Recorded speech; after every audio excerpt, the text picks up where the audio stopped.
Good morning everyone, today I'm bringing you a special comparison comparing two watches that are very much based around the space theme.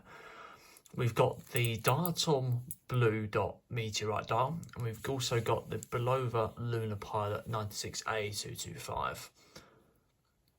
One watch has been in space and one watch is based on a watch that has been on space, so they're very much a very space-based video. So, the Diatom, I'm not going to talk about the history of Diatom, I've done that in a previous video, go check that out if you get a chance. Just search Diatom on my channel, it should come up.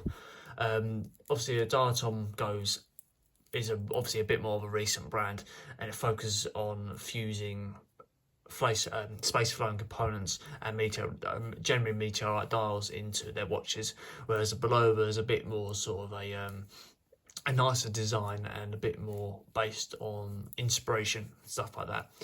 So the retail price of the Diatom Blue Dot is $995 and the Bulova Lunar Pilot is just half that, it's around about £500 depending on where you get it from. So the Blue Dot has a 42mm case diameter. The Bulova is a bit bigger, so it's a 45mm case diameter. It's also a bit thicker. The Lunar Pilot has a 13.5mm case thickness compared to the Diatom's 11mm case diameter.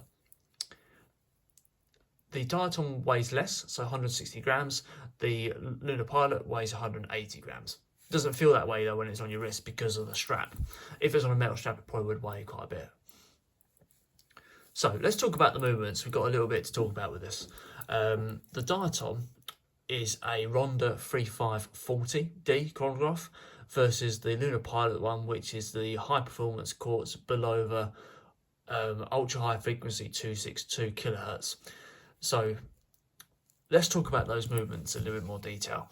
I had to write this down. There's a lot of detail in these movements here, but I think because it's such a these two are such special watches, it's only fair to compare them, and such different in price as well. It's only fair to compare that movement in detail.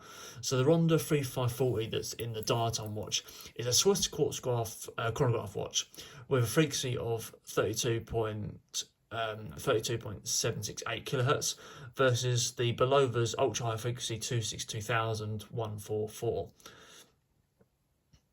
So the accuracy of probably more importantly, the accuracy of the Diatom watch is going to be plus or minus 10 seconds per month, which I don't think's all that great.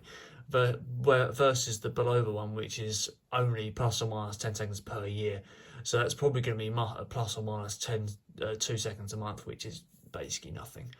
The chronograph layout, you've got a 30-minute layout obviously on the watch here, 10 hours, small seconds, whereas the Bulova's got 60min, 12 hours, small seconds, and central chronograph hands. The Bulova also offers a lot smoother sweep on the ticking, as you can see there. Let's do the ticking on this one. We can start that up. The ticks being counted out are probably 1 tick per second versus 8 ticks per second on the chronograph hand for the Bulova. If we can get that to work. There you go, let's get those chronographs working. 5 joules of movement on the Ronda, not specified for the Bulova unfortunately. With a temperature range of 0 degrees to 50 degrees Celsius on the Ronda, but the Bulova one's going to offer more stability due to higher frequency.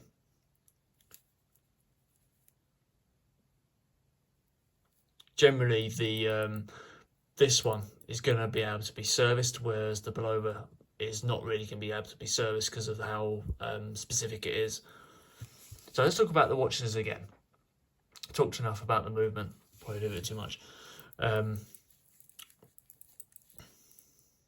So they're both housed in stainless steel.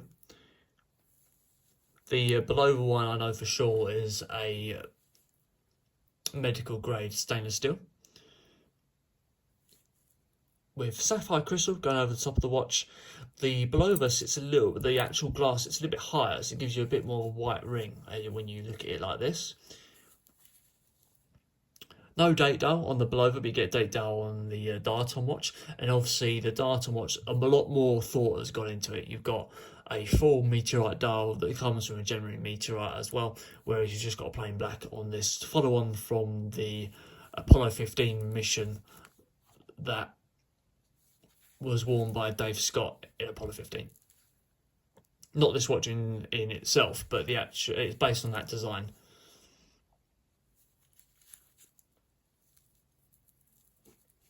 They look very different on the actual side as well. You got huge buttons for the Bulova, and you got just plain rings for the Diatom. The actual amount of feel on the chronograph, they're very similar. The Diatom has a bit more of a well-defined click, whereas the Bulova has a bit more of a subtle click, a bit more sort of refined.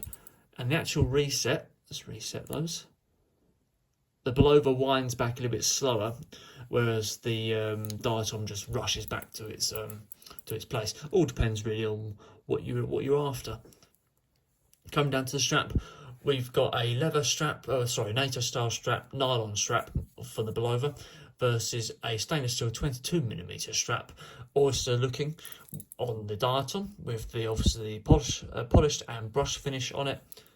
Coming down to double fold over strap versus just a simple fabric clasp and buckle.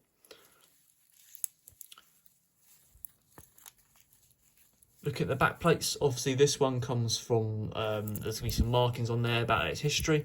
The Diatom I expected just a little bit more based on the sort of history and the talking points for the watch. You haven't got as much detail on the back there. The Bulova seems to have a bit more detail there. Both screw down case backs, one's stainless steel polished, one's brushed.